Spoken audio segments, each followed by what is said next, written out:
Najua mimi kama mimi Vidal, naona kwamba ufai kufika miaka 30 kama hujaoa.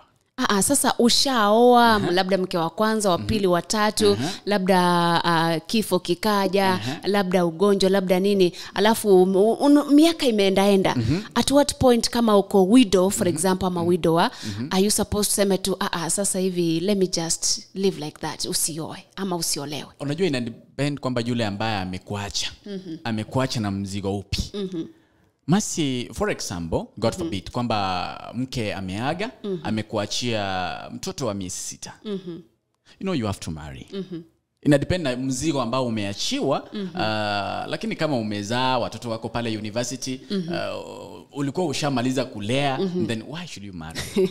No, ni mzigo. Sasa kuna tajiri mmoja ambaye ni tajiri wa vyombo vya habari, anaitwa Rupert Murdoch, ambaye ni mwenye umri wa miaka 92, kutoka taifa la Marekani pale, ambaye ametangaza kuchumbiana na mwanadada mmoja ambaye ni mwenye umri wa miaka 66. Kumbuka kwamba aliachana na mkewe mwaka jana.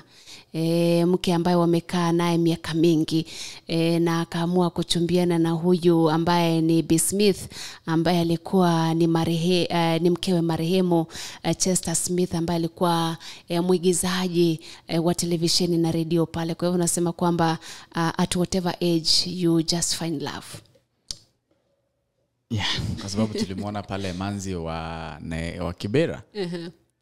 Kiwa na yule mzee wa miaka nadhani 62 ama 7. Sio huyo tu, kuna mmoja kule